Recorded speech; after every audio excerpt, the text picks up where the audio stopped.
सुरक्षा बलों को जानकारी मिली थी कि ऐसे ही एक पहाड़ी जंगल के बीच में कुछ मिलिटेंट छुपे हुए थे। सुरक्षा बलों की टुकड़ी जब उस पहाड़ी की तरफ चढ़ रही थी तो ऊपर छुपे हुए गात में बैठे हुए मिलिटेंट्स ने सुरक्षा बलों पर फायरिंग कर दी थी, जिसके कारण 5 जवानों की कुर्बानी देनी पड़ी।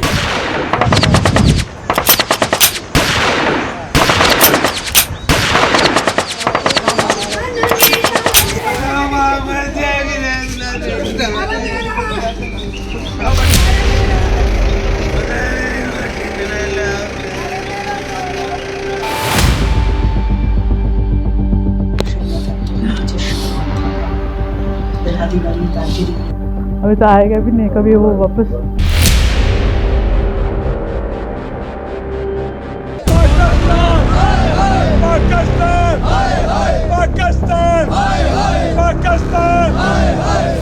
पार करो, एक ही बार करो, लगातार करो और ओवरग्राउंड वर्कर की पहचान करो। जो घरों के अंदर उनको शेल्टर दे रहे हैं उनको घरों को उड़ा दो।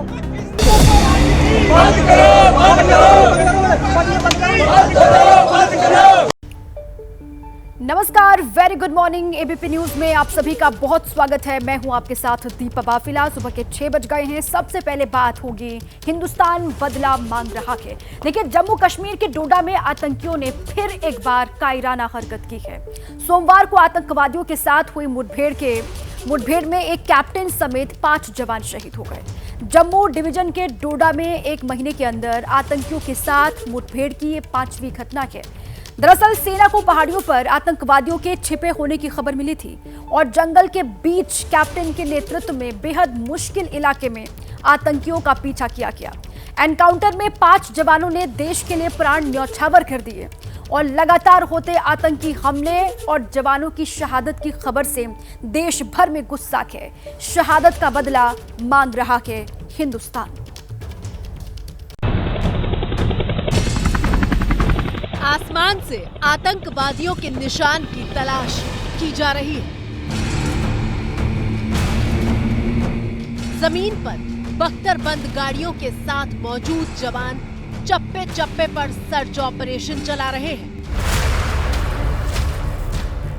आपकी स्क्रीन पर मौजूद ये जम्मू कश्मीर का डोडा इलाका है, जिसकी पहाड़ियां मां भारती के वीर सपूतों के लहू से सनी हुई हैं। ये वो जगह है जहां वतन की रक्षा के लिए ड्यूटी पर तैनात वीर जवानों ने आतंकवादियों से लड़ते हुए अपने प्राण न्यौछावर कर दिए।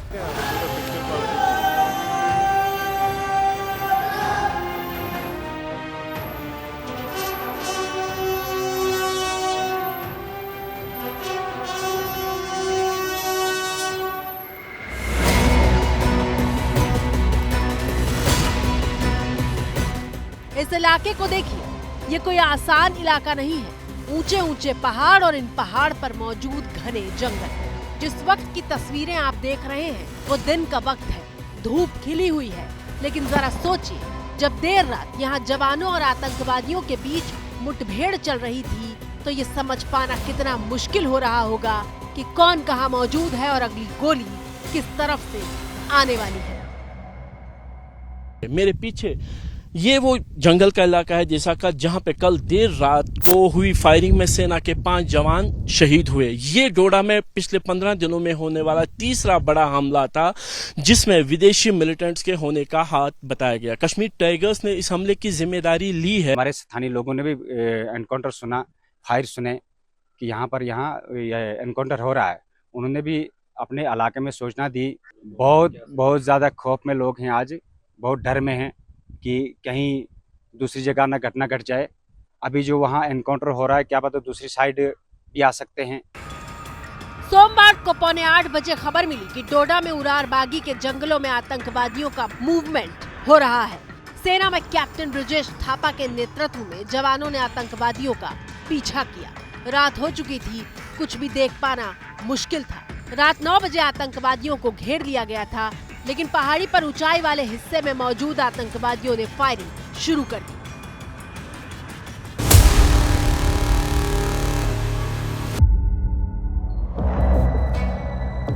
कैप्टन थापा समेत 4 जवान घायल हुए, जबकि आतंकवादी अंधेरे का फायदा उठाकर भाग निकले। उस घुसपैठ करने के बाद इन्हीं पहाड़ी रास्तों से होते हुए मिलिटेंट डोडा क्षेत्र में पहुंचे हैं, जो कि चिंता की बात है। आप नीचे देख सकते हैं, ये डोडा शहर है जिससे ठीक ऊपर तकरीबन 18 किलोमीटर सड़क से और 5 किलोमीटर खड़ी चढ़ाई पे ये पहाड़ियां हैं जो अब इन मिलिटेंट्स का घर बन गया है। और पिछले 15 दिनों से लगातार सेना का जो ऑपरेशन है वो इन्हीं जंगलों के बीच में चलता रहा है और मुठभेड़ भी होती रही है। 3 मिलिटेंटों को तो सुरक्षा बलों ने इन्हीं जंगलों में मार गिराया, लेकिन कल हुई मुठभेड़ में सुरक्षा बलों को भारी नुकसान उठाना पड़ा है और इसीलिए जो ऑपरेशन है उसको अब धीमा करके इस दायरे को बढ़ाकर इस पूरे इलाके को घेरे में लेकर चप्पे चप्पे की तलाशी ली जा रही है, ताकि उन मिलिटेंट्स को जल्द से जल्द निशाना बनाया जा सके जिन्होंने इस हमले को अंजाम दिया।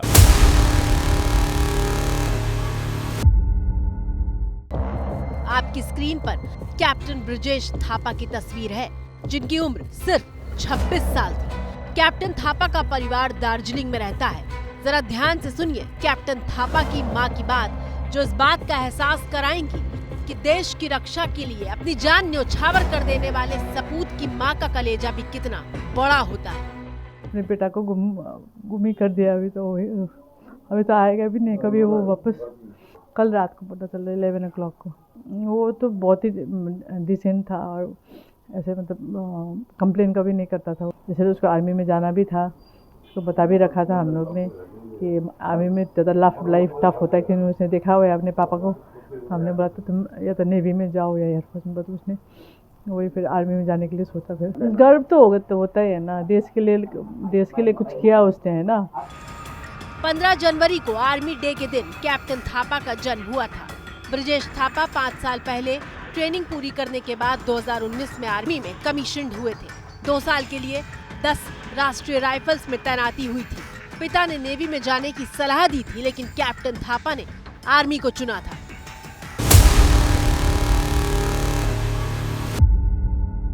वो हमेशा बोलता था कि मैं क्या अपने आप जैसे ही मैंने जाना। जब हम गाड़ी में भी चलते थे तो हमारा जो फौजी गाड़ी में मैं आगे बैठता था और पीछे बैठते थे बच्चे थे, तो वो बोलता था किसी दिन मैं भी आगे के उसमें सीट में बैठूंगा। बोलते थे कभी वो ऐसे डरे नहीं, कभी वो झुके नहीं। कैप्टन ब्रजेश थापा के माता पिता के जज्बे को सलाम है, जो जवान बेटे की शहादत पर कहते हैं कि किसी को तो देश की रक्षा के लिए सीमा पर जाना होगा।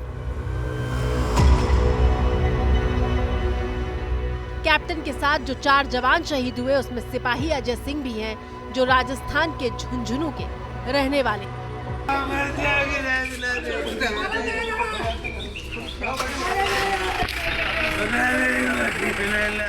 झुंझुनू में शहीद के घर पर मातम पसरा हुआ है। शहीद के परिवार वालों के लिए खुद को संभाल पाना मुश्किल हो रहा है।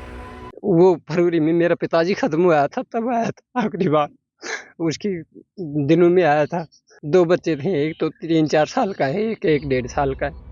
तस्वीरें उस वक्त की हैं जब डोडा में शहीद जवानों के पार्थिव शरीर को उनके घर रवाना करने से पहले अंतिम विदाई दी जा रही थी।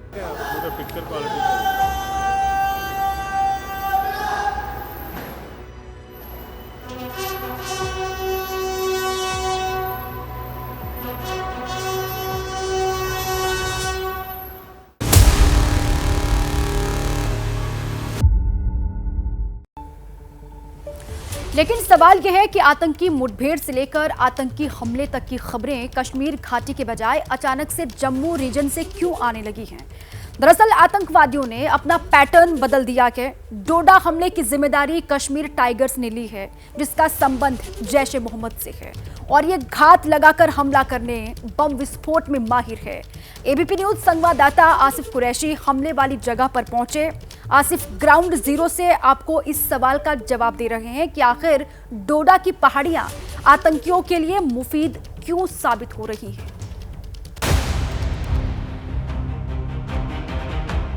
इस वक्त आपकी स्क्रीन पर डोडा के घने जंगल वाली वो पहाड़ियां मौजूद हैं, जहां आतंकवादियों के साथ सोमवार शाम को मुठभेड़ हुई थी। जम्मू के डोडा के क्षेत्रफल की बात करें तो ये इतना बड़ा है कि लगभग कश्मीर के बराबर है। इसका एक किनारा हिमालय से मिलता है तो दूसरा सिरा जम्मू के कठुआ और रियासी से जुड़ता है। डोडा किश्तवाड़ की बात करें तो ये बिल्कुल मध्य प्रदेश में मौजूद हैं और इसी तरीके से कश्मीर घाटी की तरफ कुलगाम अनंतनाग के जिले भी पड़ते हैं और यहाँ पे मिलिटेंसी पाकिस्तान के भरोसे अकेले नहीं चल सकती। इसीलिए सुरक्षा बलों की नजर इन इलाकों में उन OGW नेटवर्क्स पे होती है जो यहाँ पे मिलिटेंट्स को सस्टेन करते हैं। डोडा भद्रवाह की बात करें या किश्तवाड़ की या फिर अनंतनाग, पुलवामा, शोपियां या पुलवामा की, इन सभी जगहों पर मिलिटेंट तभी काम कर पाते हैं जब OGW नेटवर्क सक्रिय हो।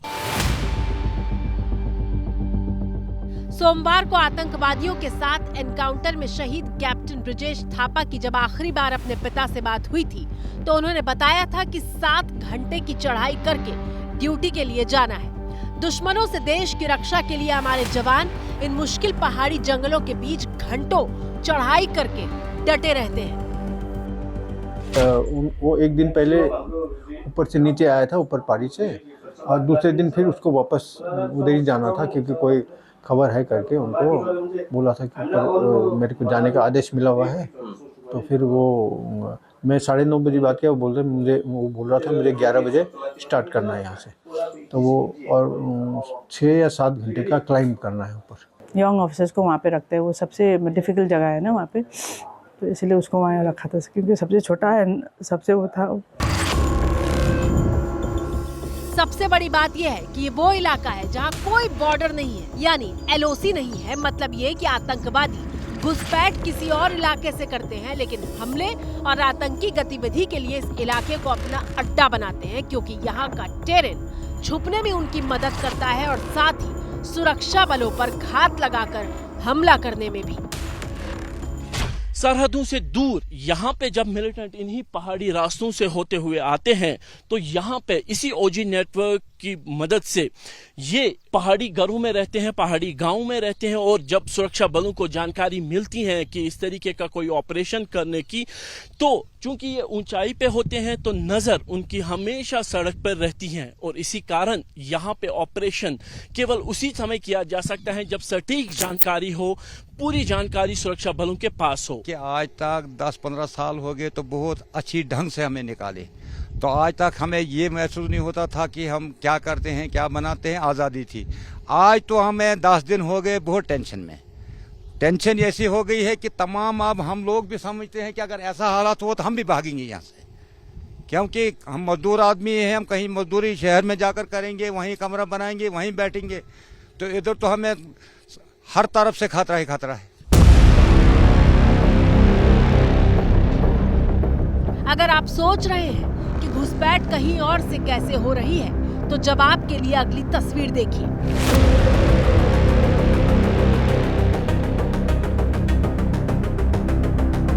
अब आपकी स्क्रीन पर मौजूद यह आतंक का वो सामान है जो पाकिस्तान के रास्ते हिंदुस्तान की सीमा में दहशत फैलाने के लिए दाखिल हो रहा था।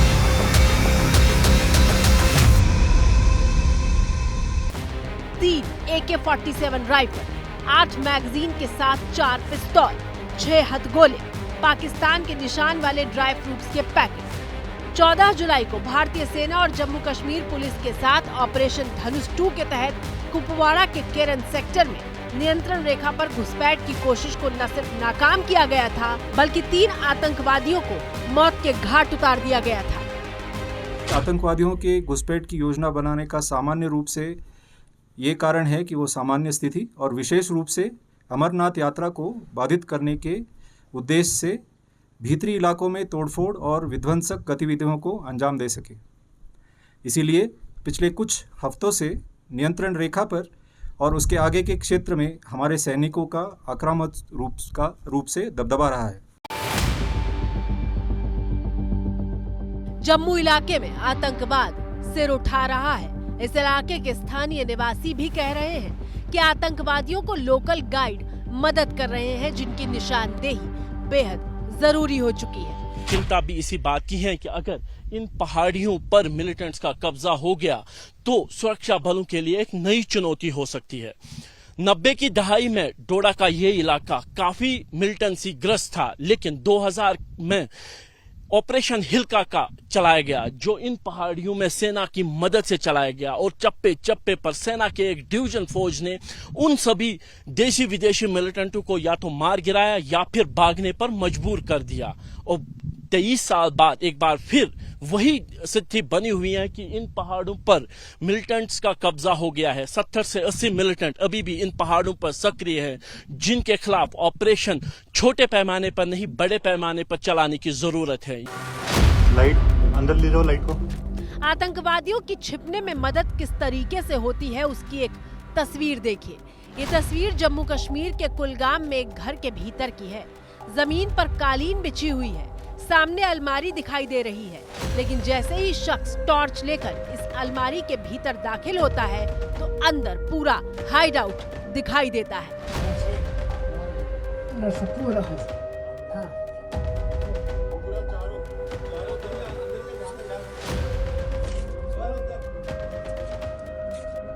अलमारी के भीतर का रास्ता गुफा में जाता है, जहां कंक्रीट की दीवार है, जहां आतंकवादी आराम से बैठ सकते हैं, अपने हथियारों के साथ छिपे रह सकते हैं।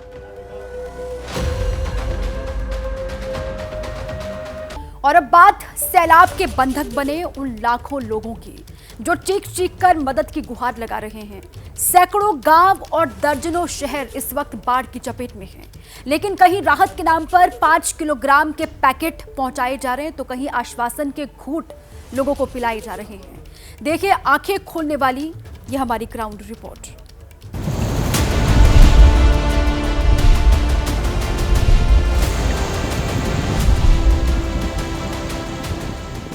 मूसलाधार बारिश के बाद नदियां उफन रही हैं। ये तटों की सीमाएं लांग मैदानी इलाकों पर सैलाबी सितम ढा रही हैं। कुदरत के क्रोध ने देश के कई हिस्सों में लोगों को डरा रखा है। बाढ़ का पानी घरों में घुसने के बाद बेबस और मजबूर लोग त्राहिमाम कर रहे। अरे बाबू परेशानी तो बहुत है, खाना पीना के जौन है सूखा रूखा तो बनावा खावा जाता है। अब है तो खावा जाए, नहीं है तो भूखन रहा जाए। अपना धारा बाता है, तनी बार जो दिया हिल गया वो पैर उठ गया तो जानो चले गए हम तो से लेने अपना नून रोटी खाए गुजारा कर लेते हैं। हमारे पतोहिया या भैया खैका बनावे जाता रही, देखी सी सपवाया बहन हुआ अगिया बाहर रही तो ऐसे निकल है। वही लड़के बच्चे इतना पानी हलिहल आवा जाता है, जनवा बच्ची हमन का है।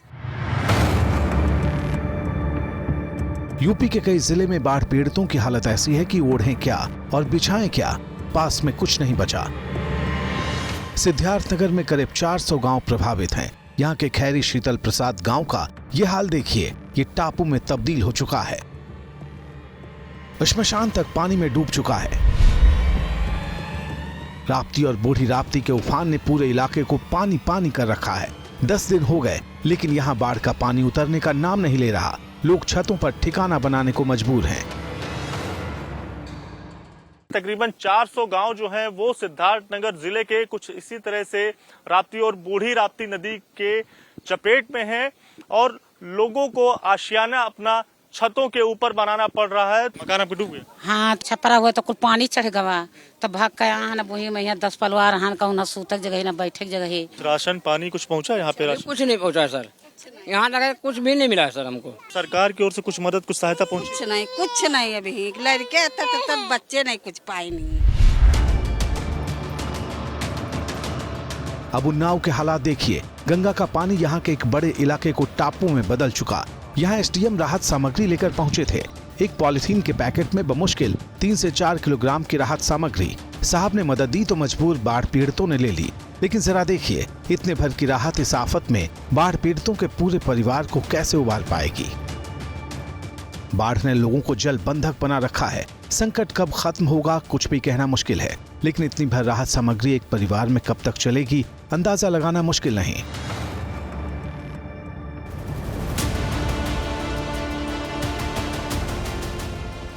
अब सीतापुर में गोमती का ये उफान देखिए।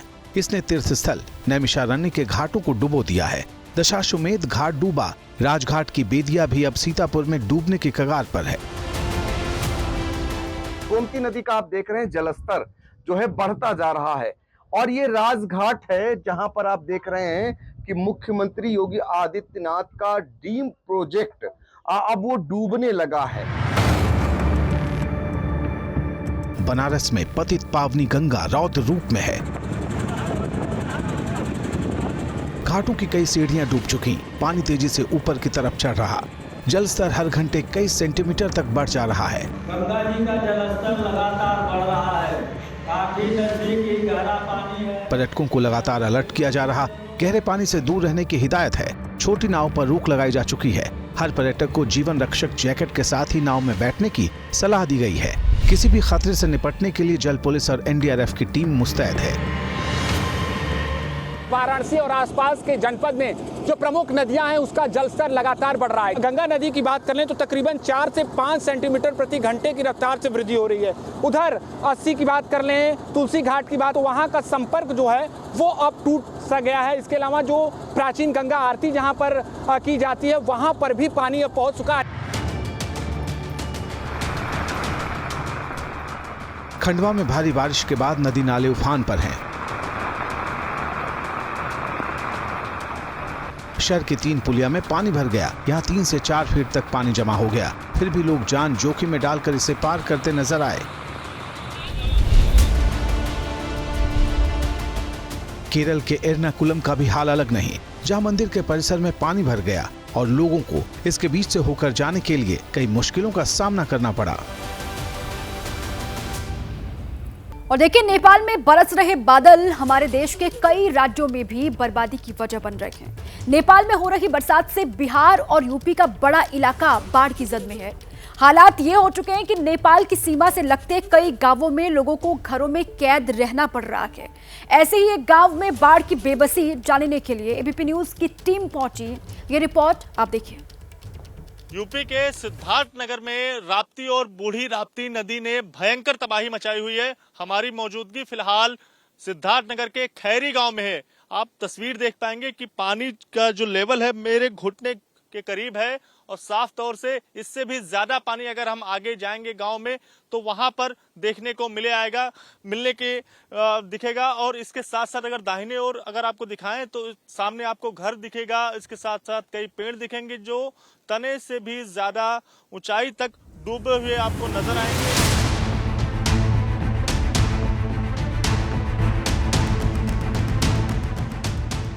समंदर का आकार ले चुका ये इलाका हिंदुस्तान और नेपाल की सरहद है। ये जो गांव है यूपी के सिद्धार्थनगर के आखिरी छोर पर है, जहां इन दिनों जमीन तलाशना जोखिम भरा हो चुका है। सड़क से लेकर पगडंडियां तक पानी में समाई हुई हैं, लिहाजा गांव तक पहुंचना बेहद मुश्किल था। लेकिन घुटने तक पानी में चलते हुए आखिर मंजिल आ ही गई। गांव वालों से हालात पूछे तो बेबसी जुबान पर आ गए। क्या क्या दिक्कतें हुई घर में, किस तरह की परेशानी हुई जब पानी यहाँ पर? घर में हला कुल पानी कुल परेशानी है, सबके लिए परेशानी है, गांव भर के लिए परेशानी है, खान पीन के लिए कुल चीज के परेशानी है। सर दिक्कत क्या शादी था वो है कि सामान सब बिक के गया और आदमी के खिला पिला नहीं पाया, गल्ला पात दिक्कत हो गया, फिर सामान में दिक्कत हो गया। घर में शादी था, ये सामान लाने का लेके जाने का दिक्कत हुआ, नात बात भी नहीं आया। नुकसान कुलिया तो हो ही गवा है, कुलिया गिरा जाता है एकदम से, नहीं बनावे खा कुछ परेशानी है। खाना पीना के बाहर भीतर कुल अपार है, कुल दिक्कत है, परेशानी मैंने देखा था हमन के थोड़ी परेशानी है। नेपाल से लगते इस सरहदी इलाके के जलमग्न होने के पीछे नेपाल में 2 हफ्ते से लगातार जारी बारिश है, जिसकी वजह से नेपाल से बहकर आने वाली राप्ती नदी रौद्र रूप लिए हुए है। नदी का पानी अपनी सीमाओं को पार करके कई गांवों तक पहुंच गया है। नदियों ने किस तरह से यहाँ पर तबाही मचाई है उसकी गवाही देती ये सारी तस्वीरें आपको नजर आएंगी। कमोबेश हर साल कुछ ऐसी ही स्थितियां खासकर नेपाल से सटे बॉर्डर का ये इलाका है तो यहाँ पर हो जाती हैं, जिसके चलते जो भारी नुकसान है वो गांव वालों को उठाना पड़ता है। तकरीबन 400 गांव जो हैं वो सिद्धार्थनगर जिले के कुछ इसी तरह से राप्ती और बूढ़ी राप्ती नदी के चपेट में हैं और लोगों को आशियाना अपना छतों के ऊपर बनाना पड़ रहा है। तो इस तरह की तस्वीरें लगातार परेशान कर रही हैं। झील जैसी स्थितियां इन गांवों में बनी हुई हैं। राहत सामग्री कुछ इलाकों में पहुंच रही है, कुछ इलाकों में नहीं पहुंच रही है।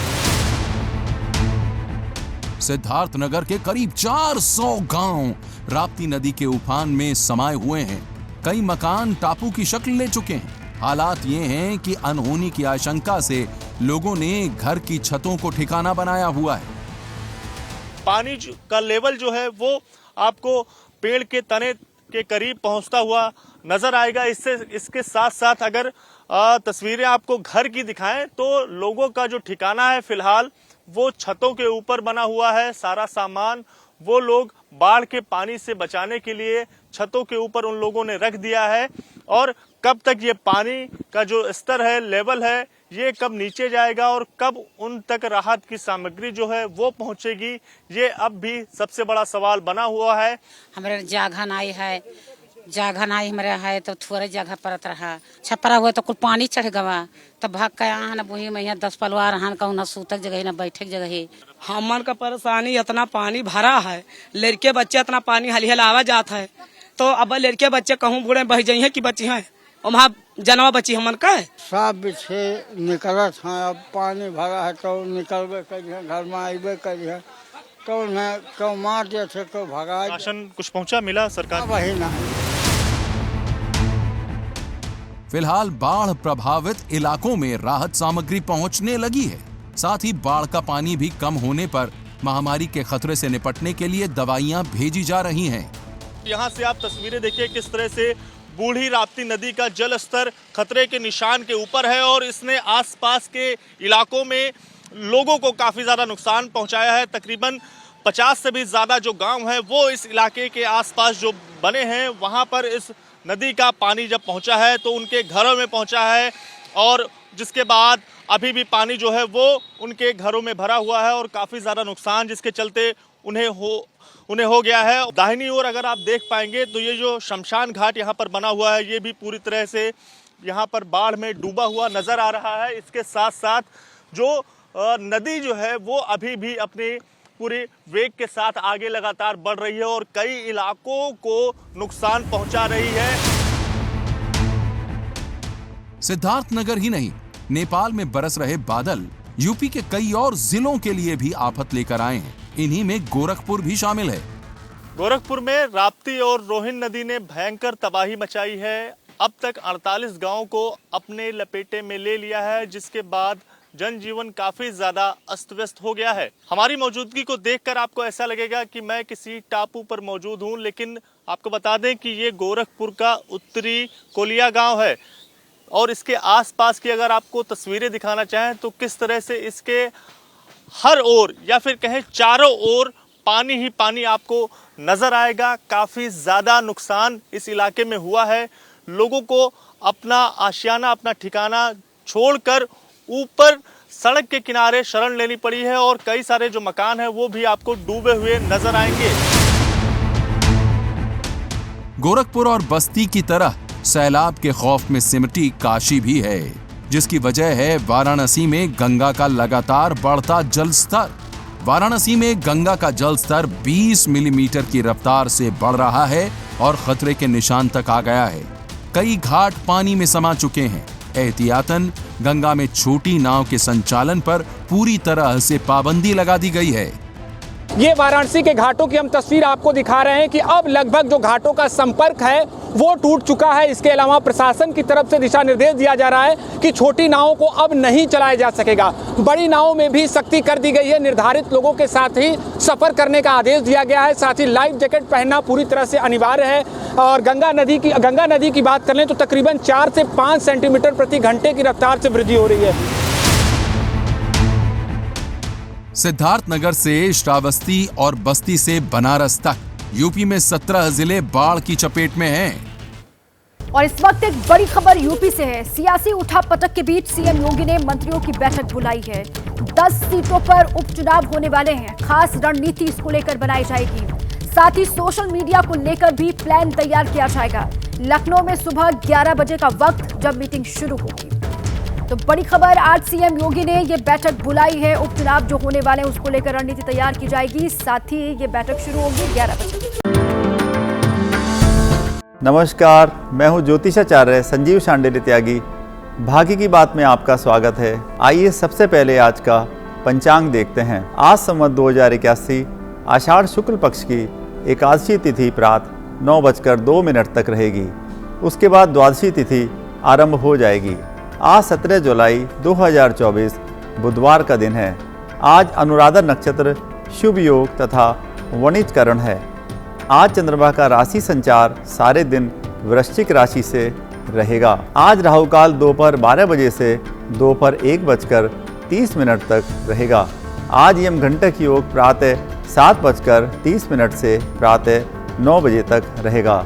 नए व्यापारिक कार्यों को करने के लिए आज अमृत नाम की चौघड़िया मुहूर्त प्रातः 7:20 से प्रातः 9:01 तक रहेगा। आज पश्चिम तथा उत्तर दिशा की यात्रा करना कंपटीशन, नौकरी, इंटरव्यू, बिजनेस, धार्मिक व घूमने के दृष्टिकोण से शुभ रहेगा।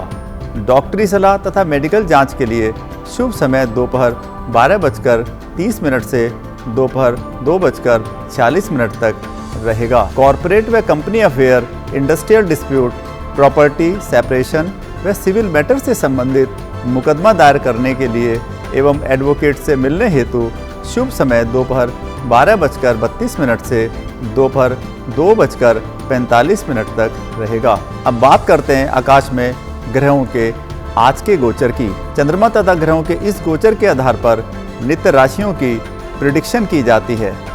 आज सूर्य, बुध व शुक्र ग्रह कर्क राशि में, चंद्रमा वृश्चिक राशि में, बृहस्पति व मंगल ग्रह वृष राशि में, शनि ग्रह कुंभ राशि में, राहु ग्रह मीन राशि में, केतु ग्रह कन्या राशि से भ्रमण करेंगे।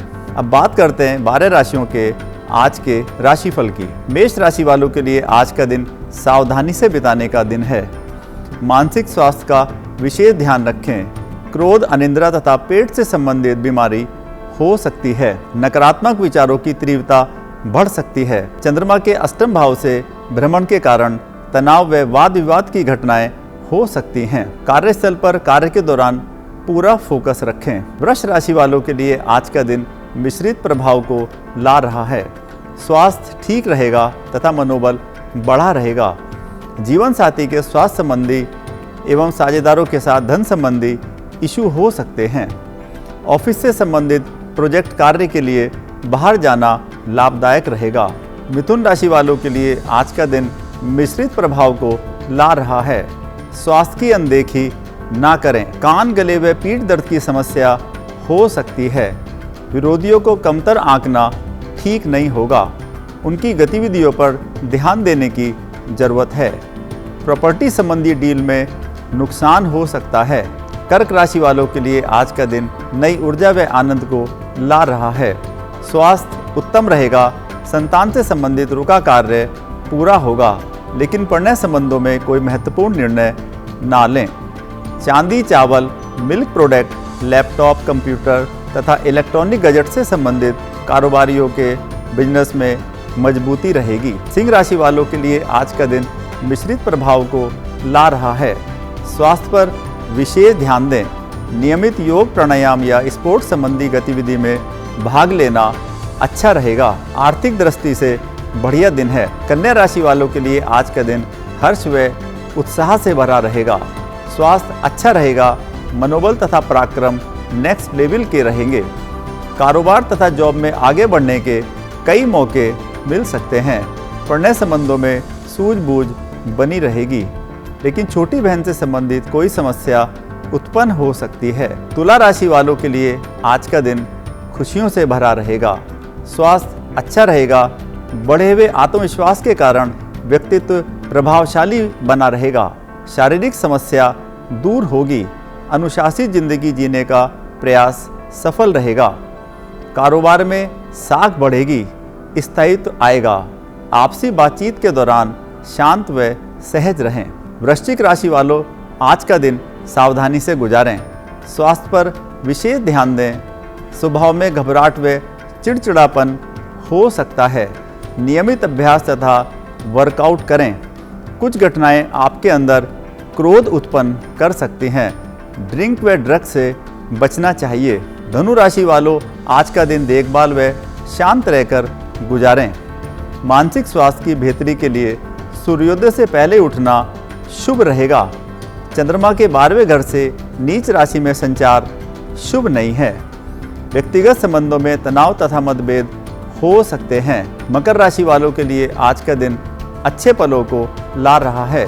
स्वास्थ्य अच्छा व सोच सकारात्मक रहेगी, लेकिन कारोबार संबंधी लेन देन में सावधानी रखें। साझेदारी के व्यापार में सारी टर्म्स कंडीशन लिखित में रखने से भविष्य की समस्याओं से बच जाएंगे। प्रणय संबंधों में नवीनता आएगी। कुंभ राशि वालों के लिए आज का दिन महत्वपूर्ण व शानदार रहेगा। शारीरिक स्वास्थ्य साथ देगा, लेकिन पिताजी को स्वास्थ्य संबंधी समस्या हो सकती है। कार्यस्थल पर किसी उलझन के शिकार हो सकते हैं। ऑफिस की महत्वपूर्ण मीटिंग में धैर्य व शांति रखें। कमर्शियल प्रॉपर्टी खरीदने की संभावनाएं हैं। मीन राशि वालों के लिए आज का दिन शुभता से भरा रहेगा। स्वास्थ्य अच्छा रहेगा। नई ऊर्जा व उत्साह को महसूस करेंगे। सरकारी अटका काम बन सकता है। छोटी बहन की शादी तय हो सकती है। ऑफिस में सीनियर व जूनियर कर्मचारियों का सहयोग मिलेगा। आज देवशयनी एकादशी तिथि है। आज के दिन भगवान विष्णु 4 महीने के लिए क्षीर सागर में शयन के लिए चले जाते हैं। भगवान विष्णु के इस शयन काल को चातुर्मास भी कहा जाता है। इस दिन भगवान विष्णु की पूजा करने का बड़ा महत्व है। आज के दिन जरूरतमंदों को धन, भोजन तथा कपड़े आदि का दान करके उनकी मदद करनी चाहिए। आज के दिन एक महत्वपूर्ण आयोजन महाराष्ट्र राज्य के पंढरपुर में भगवान विट्ठल विठोबा के मंदिर में होता है, जहां भगवान विष्णु तथा रुक्मिणी देवी की पूजा अर्चना की जाती है। आज के दिन भगवान विष्णु की पूजा फूल, चंदन, तुलसी के पत्ते, धूप, दीप से करनी चाहिए तथा भगवान विष्णु को विशिष्ट भोग अर्पित करना चाहिए। आज के दिन ओम नमो भगवते वासुदेवाय नमः इस मंत्र का 1 या 3 माला का जाप करना अत्यंत शुभ रहता है। एकादशी व्रत करने से आदि दैविक, आदि भौतिक, आध्यात्मिक, काया कष्ट क्लेशों से मुक्ति मिलती है। बाकी की बात में आज इतना ही। आपका दिन शुभ और मंगलमय हो। नमस्कार।